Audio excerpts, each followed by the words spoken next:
Hello दोस्तों, स्वागत है आपका बिहार एसएससी से सिलेक्शन वाले क्वेश्चन सीरीज में। आज क्वेश्चंस को हमको थोड़ा प्रिंट अरेंज करने का टाइम नहीं मिल पाया, इसलिए मैं क्वेश्चंस को स्क्रीनशॉट लेके अरेंज कर लिया हूं। तो ये थोड़ा इस वीडियो पर थोड़ा आपको इस तरह का क्वेश्चन दिखेगा, तो इसके लिए मैं माफ़ी चाहता हूं। अगले वीडियो से एज यूजुअल आपको दिखेगा। क्वेश्चंस की क्वालिटी वही है, बस क्वेश्चंस को थोड़ा अरेंज करने का टाइम नहीं था, इसलिए मैं स्क्रीनशॉट करके लगा लिया हूँ। तो आइए हम लोग वन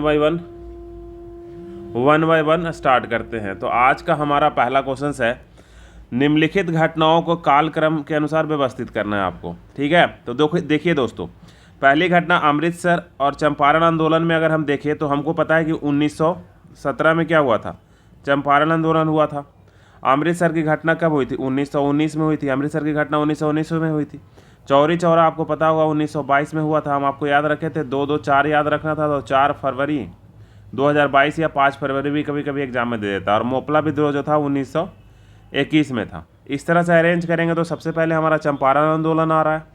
चंपारण के बाद क्या आ रहा है दोस्तों? अमृतसर जो हुआ था, जालियांवाला हत्याकांड। इसके बाद मोपला विद्रोह हुआ था, डी नंबर। इसके बाद कौन सा होगा? B number. तो ये इसका क्वेश्चन था। नेक्स्ट वन क्वेश्चन अगर हम बात करें, जैन धर्म में श्वेतांबर एवं दिगंबर संप्रदायों का विभाजन कब हुआ था? ये आपको बताना है कि जैन धर्म जो थे किस वंश के काल में? चंद्रगुप्त मौर्य के समय में हुआ था कि अशोक के समय में हुआ था, कनिष्क के समय में हुआ था, उपयुक्त में से कोई नहीं। तो देखिए, जो जैन धर्म में श्वेतांबर एवं दिगंबर के बीच वो डिवीजन हुआ था, वो चंद्रगुप्त मौर्य के समय में हुआ था। किसके समय में हुआ था दोस्तों? चंद्रगुप्त मौर्य के समय में। नेक्स्ट वन है, प्रसिद्ध रेशम मार्ग, यानी कि रेशम मार्ग के बारे में आप जानते होंगे, वो किस वंश के शासक का क्या था, शासकों का अधिकार था? तो रेशम मार्ग पे जो था, मौर्य वंश का, शक, कुषाण या फिर गुप्त वंश था। तो आपके मन में आंसर आ चुका होगा, कुषाण वंश का अधिकार था उस पे दोस्तों, कुषाण वंश का अधिकार था। आप इसी तरह से हमारे सेट से डेली रिविजन्स करते जाइए। आपको एग्जाम्स में जाहिर सी बात है कम से कम 50 क्वेश्चन में 25 क्वेश्चन तो आपको यहाँ से फ़ायदा हो ही जाएगा। 25 से 30 क्वेश्चन आप बस रिविजन से ही आप कर सकते हैं, और बाकी जो आप अपना तैयारी किए होंगे वो आपका अलग करेगा ही करेगा। तो बिहार में 2021 में देखिए, एक बजट में क्या करा गया था, खेल विश्वविद्यालय के लिए घोषणा की गई थी। तो खेल विश्वविद्यालय कहाँ बनेगा? राजगीर में बनेगा कि पटना की गया कि नालंदा दोस्तों? तो खेल विश्वविद्यालय जो है वो राजगीर में प्रस्तावित है। कहाँ पे प्रस्तावित है? राजगीर में प्रस्तावित है। नेक्स्ट वन है मुवैयन।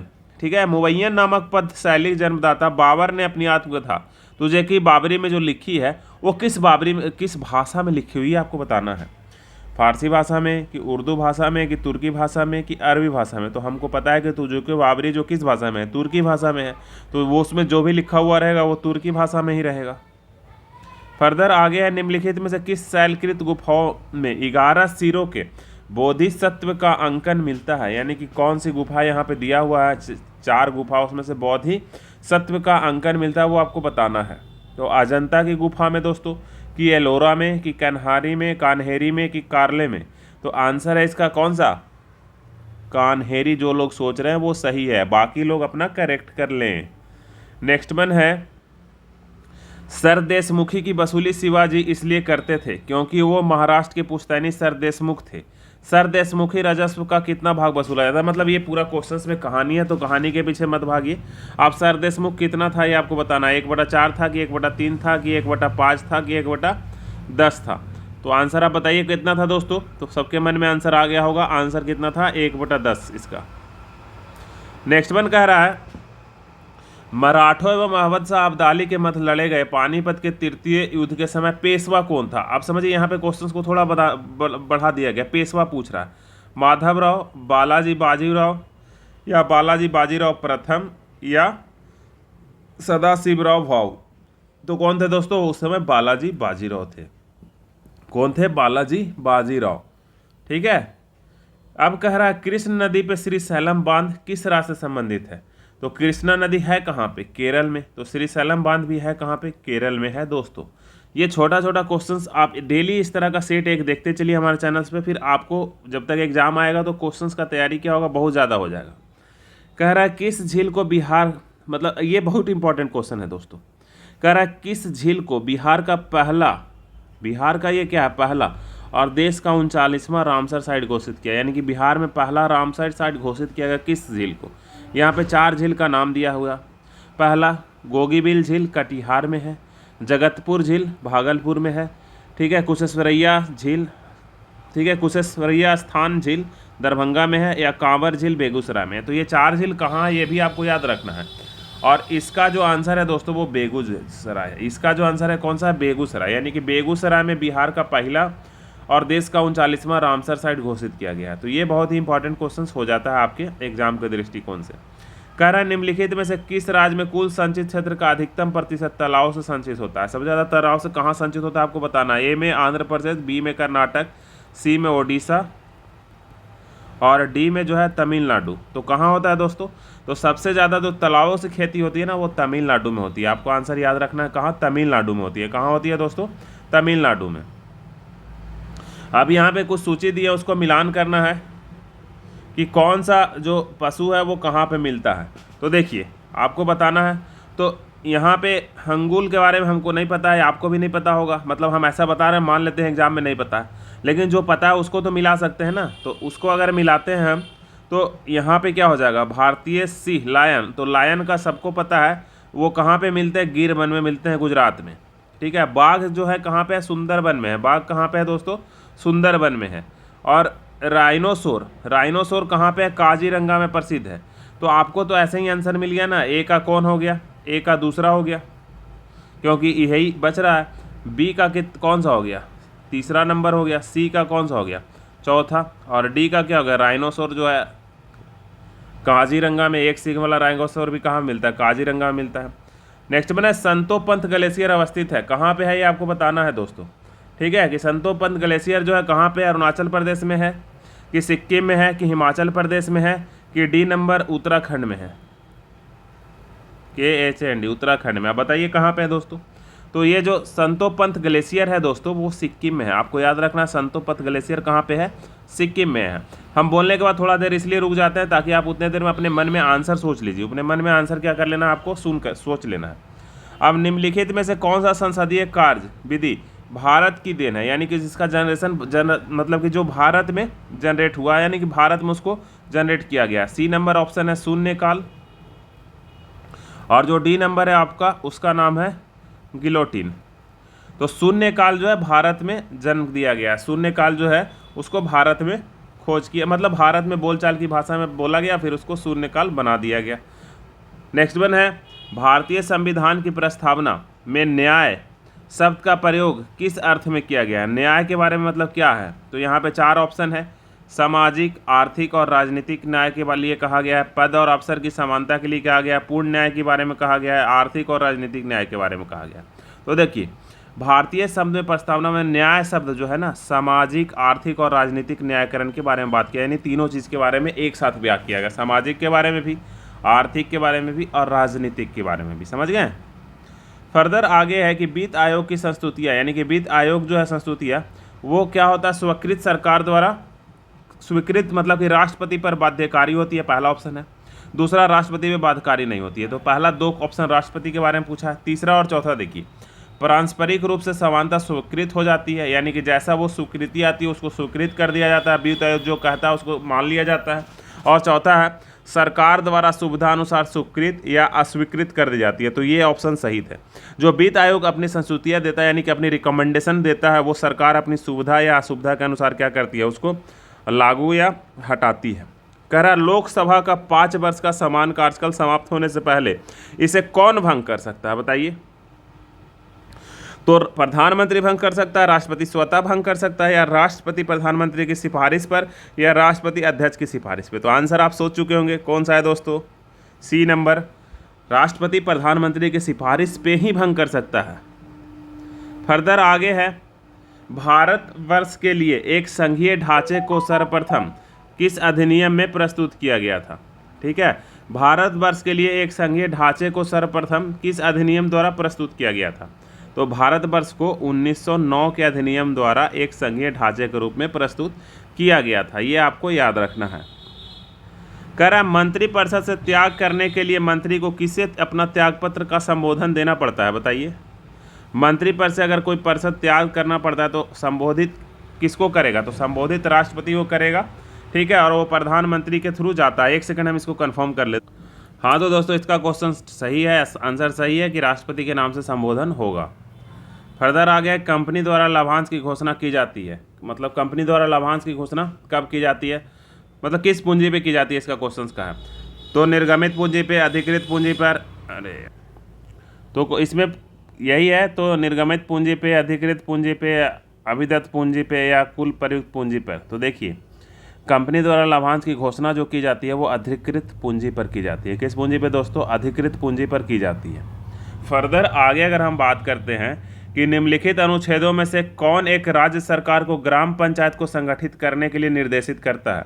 अनुच्छेद 32, अनुच्छेद 40, सी नंबर में दे रहा 48 अनुच्छेद नंबर, और डी नंबर में दे रहा अनुच्छेद 51। तो बताइए। तो देखिए अनुच्छेद 40 जो है राज्य सरकार को ग्राम पंचायत को संगठित करने के लिए निर्देशित करता है। एक मार्क क्या है? तो अंडा उत्पादन है तो सहकारी समिति, तो जो भी है वो तो इसको गलत ही करेगा पहला। कृषकों के लिए सहकारी समिति नहीं, एक मार्क तो सरकारी समिति है नहीं। अंडों के लिए एक विनियमन मंडी नहीं।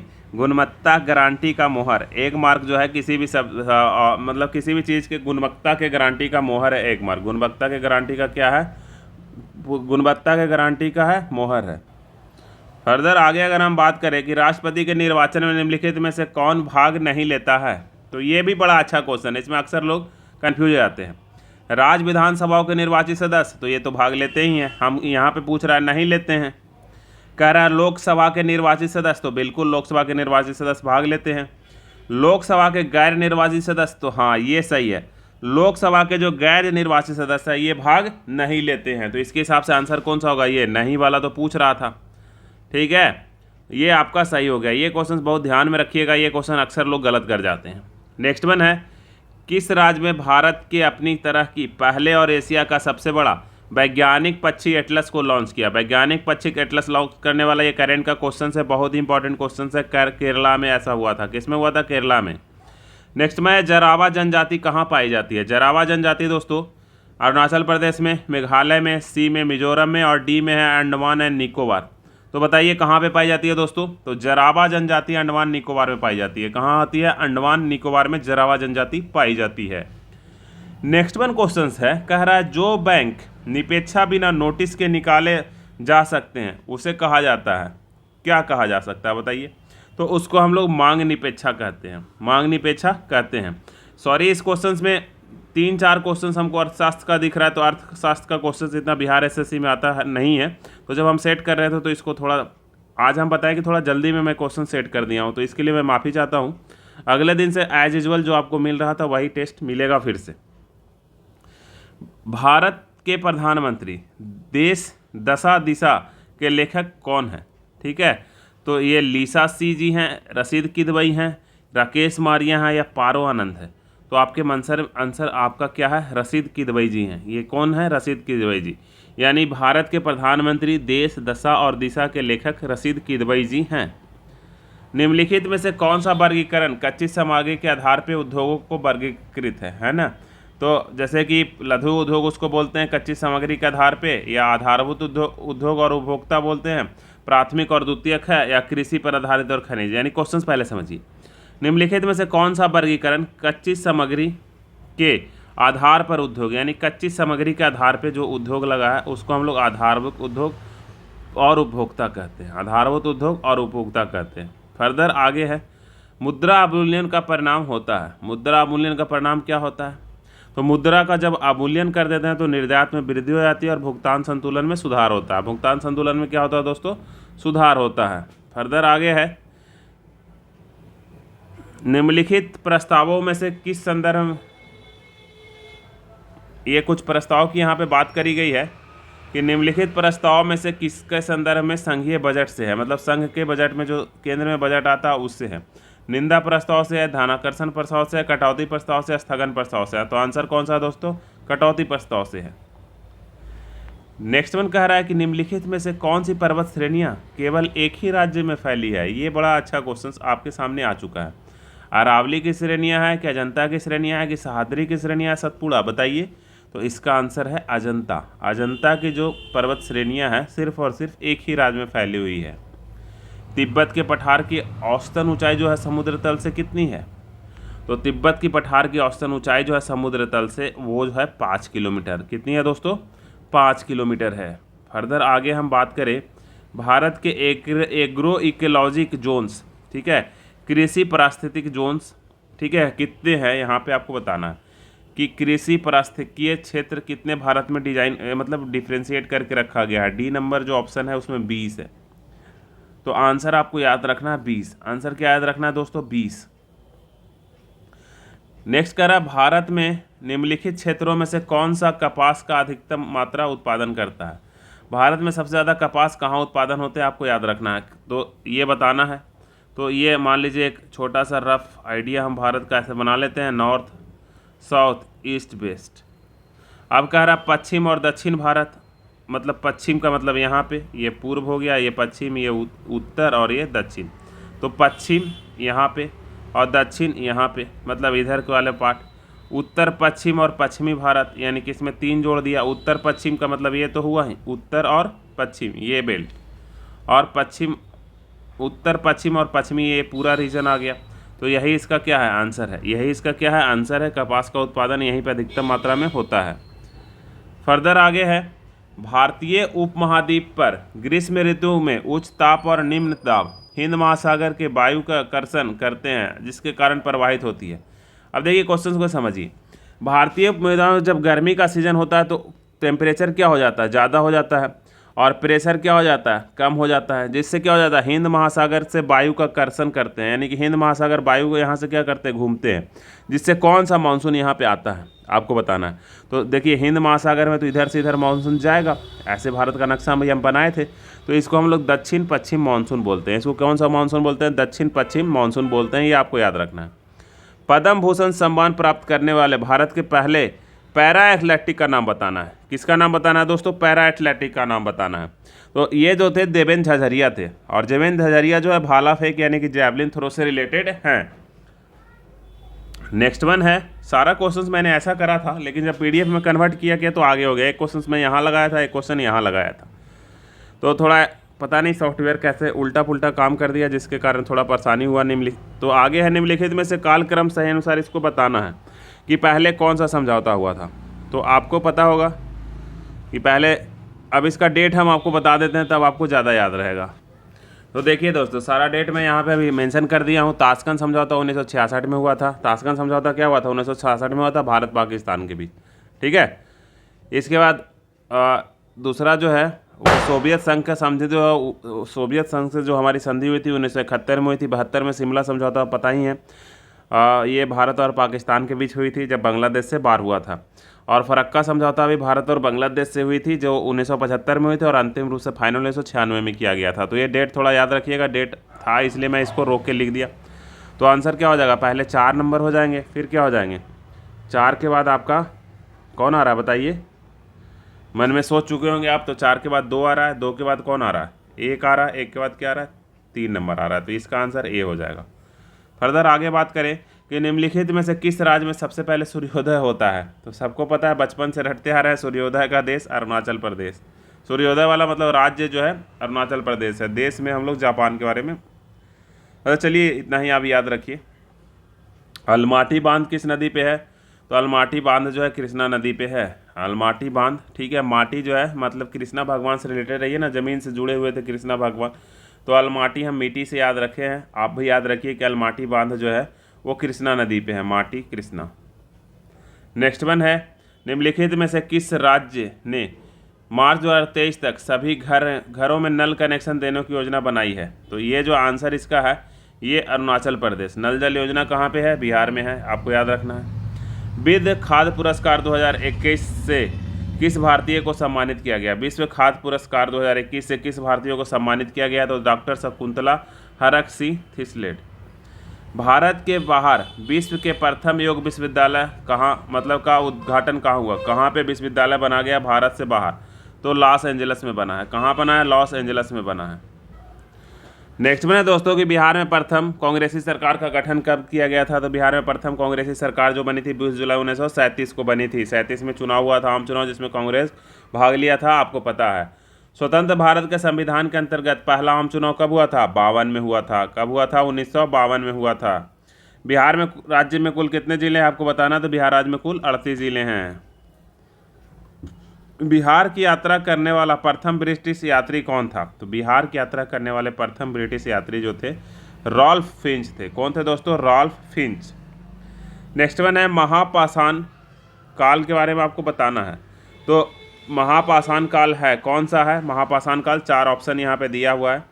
तो इसमें जो है पूरा पाषाण गुफाओं का एक समूह है, या चट्टान काटकर बनाई गई प्रागैतिहासिक गुफाओं के लिए प्रयुक्त शब्द है, या मृतकों के प्रागैतिहासिक स्मारक हैं। ठीक है, तो महापाषाण जो है, महापाषाण काल हम गलती से बोल दिए थे, महापाषाण जो है मृतकों के प्रागैतिहासिक स्मारक हैं दोस्तों। नेक्स्ट वन है दिल्ली का कौन सा सुल्तान अशोक स्तंभ को कौशाम्बी से टोपरा से दिल्ली हस्तांतरित किया था? अब बताइए कौन सा जो है वो हस्तांतरित किया था? तो ये जो है फिरोज शाह तुगलक। किसने करा था? फिरोज शाह तुगलक ने करा था, आपको याद रखना है। अब इसमें हम दोस्तों, आप मैं आज के लिए बहुत बड़ा सॉरी, आपसे माफ़ी मांगता हूँ, क्योंकि क्वेश्चंस करने में हमको मज़ा नहीं आ रहा। ठीक है, और क्वेश्चंस मैं किसी का टाइम पास करना नहीं चाहता हूं, तो इस क्वेश्चंस में आप अगर यहां तक पहुंच गए तो आप लास्ट ज़रूर से लिखिएगा नीचे कमेंट सेक्शन में, और अगले दिन मैं फिर से आपके लिए वही जोश और वही उमंग से अच्छा क्वेश्चंस लेके आऊँगा। आज थोड़ा मैं क्वेश्चन सेलेक्ट करने में जल्दीबाजी दिखाया, जिसके कारण थोड़ा गलत सेलेक्ट भी हो गया, और मैं वो जितना मैं क्वालिटी देना चाहता हूँ वो दे नहीं पा रहा हूँ। तो इस वीडियो में इतना ही, और आप ज़रूर से टेस्ट में बने रहिए, आगे चल के और अच्छा टेस्ट यहाँ पे मिलने वाला है। सारे जगह से कलेक्शन मैं क्वेश्चंस का करता हूँ, उसके बाद आपके पास टेस्ट लेके आता हूँ। और कोई भी एग्जाम में सफलता का राज यही होता है कि जब तक आप टेस्ट नहीं दीजिएगा सफल नहीं हो पाइएगा। तो इस वीडियो में इतना ही दोस्तों, फिर मैं मिलता हूँ आपके साथ एक नए वीडियो में, तब तक के लिए धन्यवाद।